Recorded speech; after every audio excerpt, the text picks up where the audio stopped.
உங்களோட சில்ட்ரனுக்கு சாப்பிட்ற சாப்பாடு மேலே இன்ட்ரெஸ்டே இல்லை, சாப்பிட்ற சாப்பாடு ஒட்ட மாட்டேங்குதா? இதுக்கு நீங்கள் சொல்லித்தர வேண்டிய 2 ஹேபிட் இருக்கு.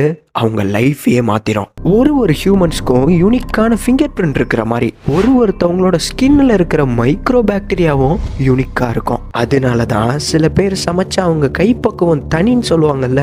காரணமும் இதுதான். இதெல்லாம் வச்சுதான் நம்மளை கையில சாப்பிட சொன்னாங்க. இப்படி குழந்தைங்க அவங்க சொந்த கையில நீட்டா கிளீன் பண்ணி அந்த ஃபுட்டை சாப்பிடும் போது அவங்க சொந்த மைக்ரோப் அந்த ஃபுட்டில் கலந்து உள்ள போகும். பிரெயின்ல இது நமக்கான ஃபுட்ன்ற கெமிக்கல் ரியாக்ஷன் அங்கதான் உருவாகும். பாடிக்கு ஃபுட் மேல இருக்கிற ரிலேஷன்ஷிப்பை கிரியேட் பண்ற முதல் ஸ்டெப்பே இதுதான். அடுத்தது இந்த ஃபுட்டை டைஜஸ்ட் பண்ணணும்னா அந்த சாப்பாட்டு மேல எல்லா ஃபோக்கஸையும் வர வைக்கணும். அது எப்பவுமே வர வைக்கணும். அப்போ நம்ம பாடி பிளட் சர்க்குலேஷன் காலுக்கு போகக்கூடாது, டைஜஷன் ஏரியால மட்டும்தான் இருக்கணும்.